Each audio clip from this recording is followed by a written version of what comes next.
जगन्नाथ संस्कृति प्रचारक पंडित सूर्य नारायण रथ शर्मा, जगन्नाथ धाम पुरी।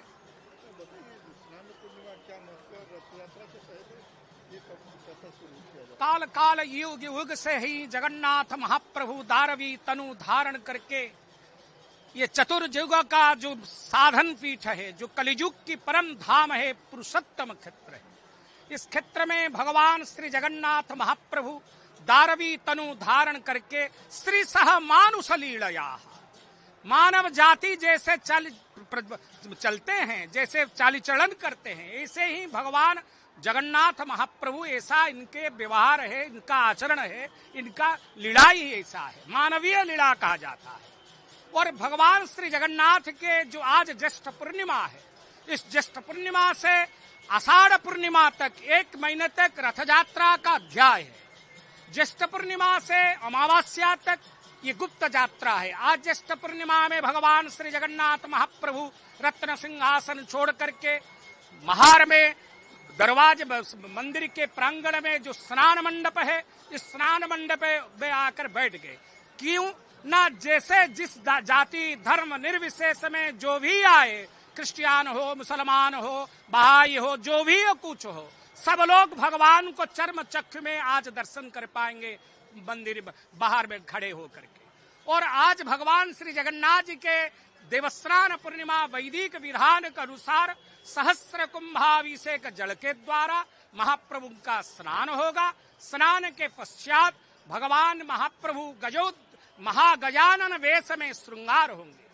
1632 ख्रीष्टाब्द में महागणपत्य संप्रदाय के आचार्य गणपति भट्ट ने आए थे पावन क्षेत्र में, और पावन क्षेत्र में इनके अपने इष्ट देवता को दर्शन ना पा के इनका मन में दुख आ गया, अभिमान आ गया, तो अभिमान करे क्षेत्र छोड़कर चले गए। तो भगवान जगन्नाथ मदभक्तं विनोदार्थे करोमि विविध क्रिया, भक्त प्रिय माधव है। और भगवान जगन्नाथ गणपति भट्ट को अपने आदर करके बुलाए और अपने शरीर में गणेशम वै ब्रह्म, साक्षात गणेश रूप में जगन्नाथ रूप महाप्रभु गणपति भट्ट को दर्शन दिए। तो कुतार्थ हो गए। उसी दिन से गणपति भट्ट के भाव भक्ति प्रेम के द्वारा ही जगन्नाथ महाप्रभु गजानन वेश में श्रृंगार होते हैं। इसके बाद भगवान के आज प्रसाद लगेंगे, क्योंकि सहस्र कुंभाभिषेक जल में स्नान करने के पश्चात भगवान के शरीर में कंप आएगा, ज्वर आएगा, पीड़ा आएगा, तो शरीर में गर्म आ जाएगी। तो भक्त लोग मालूम पड़ेगा हमारी प्रभु को ज्वर आ गया ठंडा पानी स्नान करके, तो निवृत्त कंदर में भगवान को लेकर के 15 दिन तक रुकेंगे। यहाँ पर उसमें तैल बर्धन होगा, औषध सेवन करेंगे। भगवान जगन्नाथ की भी वैद्य है, डॉक्टर है, होम डॉक्टर है, वो बुला जाएगा, वो औषध प्रयोग करेगा। औषध खाने के पश्चात शरीर आरोग्य होगा। इसके बाद आषाढ़ शुक्ल द्वितीया तिथियों में भगवान रथत्रय में तालध्वज नंदी घोष दर्प दलन रथत्रय में विराजमान करके नवदिनात्मिक यात्रा में निकलेंगे। और जातायत और द्वार मध्य सप्ताह मंडप स्थितम, और जाने आने 2 दिन है, रुकेंगे 7 दिन। 7 दिन के बाद फिर वापिस आ जाएंगे। बहुड़ा यात्रा लक्ष्मी नारायण के साथ भेंट होगा, और भगवान यहाँ पर एकादश के अवसर पर सुवर्ण श्रृंगार में श्रृंगार होकर के समग्र विश्ववासी को दर्शन देंगे। इसके पश्चात भगवान अधरामृत प्रपानक सब जातियों, सब धर्म, सब जीवों को प्रदान करके तृप्ति करेंगे।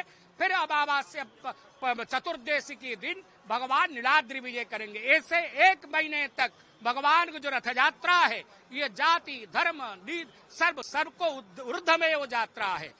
जो को भी आ जाएंगे भगवान को इस यात्रा में दर्शन करेंगे एवं मिलेंगे, आलिंगन करेंगे, प्रसाद पाएंगे, और भगवान भक्त के साथ मिलन करने के लिए एवं भाव की आदान प्रदान करने के लिए ये विश्व मैत्रीवाद की एक महान उदाहरण है।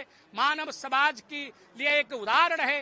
मानव लीला भगवान चतुर्युग में लीला करते थे, परंतु कलियुग में भगवान दारवी तनु धारण करके मानवीय लीला जो करते, इसका प्रत्येक दृष्टांत है। और इसी यात्रा में स्नान यात्रा हो, रथ यात्रा हो, जिसी यात्रा में भगवान को चर्म चक्षु में दर्शन करने से आध्यात्मिक आदि दैविक आदि भौतिक त्रिताप दुख से मनुष्य उद्धार पाते हैं जस्य स्मरण मात्रेण जन्म संसार बंधना।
कर्मजनित कर्म एवं नित्य कर्मजनित कर्म एठारे महाप्रभु